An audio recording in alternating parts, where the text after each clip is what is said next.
Michelle Hill, and I'm the Young Children's Ministry Coordinator for Lake City Christian Reformed Church. I'm so glad that you're joining us today in our Advent Devotions video series that we'll be doing throughout the month of December.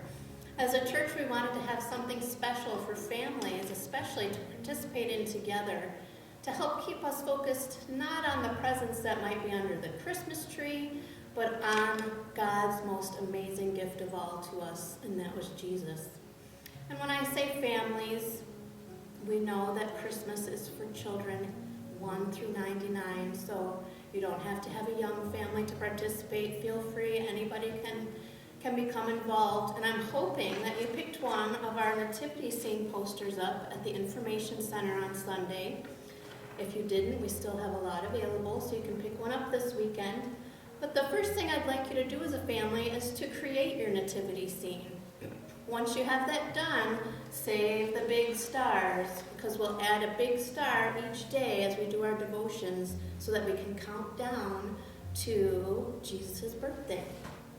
Now, what better way to prepare for Jesus' birthday than to learn all about the reason why he came to us? And what better place to start than at the very beginning?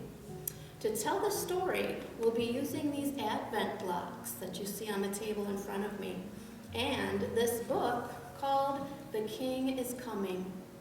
Today's story for our first Advent devotion is how it all began. It's the story of Adam and Eve from Genesis chapters 1 through 3. Every story has a beginning. I'll bet you've read a lot of books that start with once upon a time or a long, long time ago in a land far, far away, right? But do you know how your story begins? You might think your story begins when you were born, but it goes back further than that.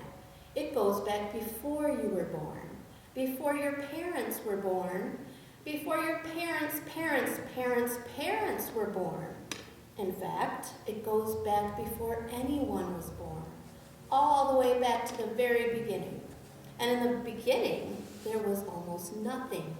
No people, no houses, no animals, no plants, no you, and no me. But someone was there.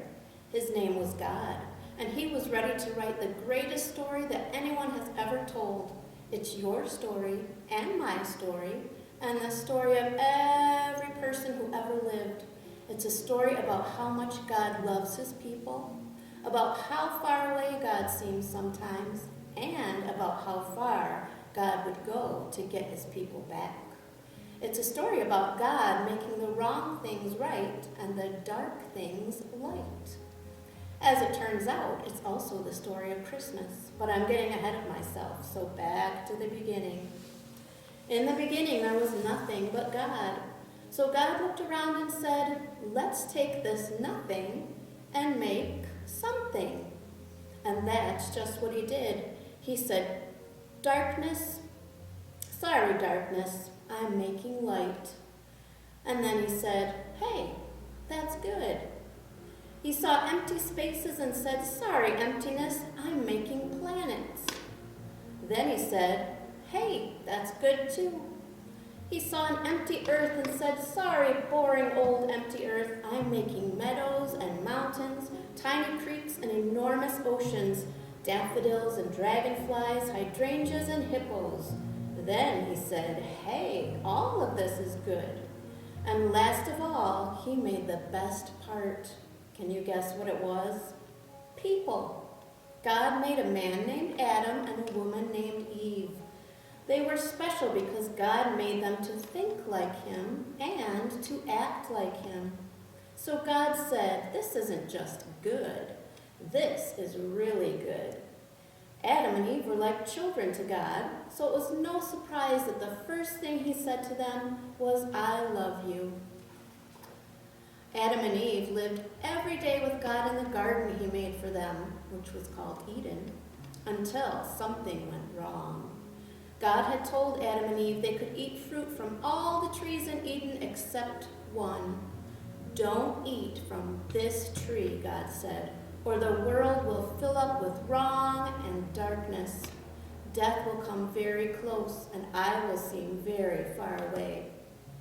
But there was a snake in the garden who lied to Adam and Eve. That's right, a talking snake. It's not wrong, the snake said, and death won't come close at all. Just one bite, what's the worst that could happen? Eve picked the fruit and ate some. So did Adam. They chose their way over God's way, which is what we call sin. Immediately, everything changed.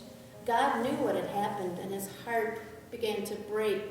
He went to check on Adam and Eve, but all they wanted to do was hide. They didn't want to see him anymore. So God gave them the terrible thing that they wanted, to go away from God. God sent Adam and Eve out of the garden and away from him.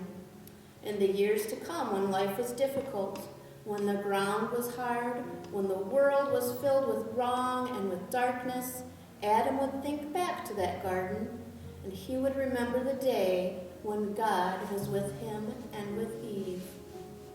And we're going to end each devotion with a poem, and I want you to try to remember the poem, because every day the poem is going to change a little bit leading up to our birthday celebration for Jesus.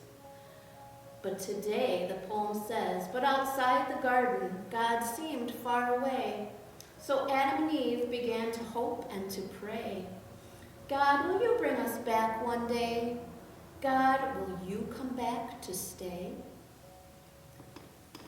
And as we end day one, we're going to turn our first Advent block to show the apple that's going to remind us of our first Advent devotion about Adam and Eve. I'll see you tomorrow.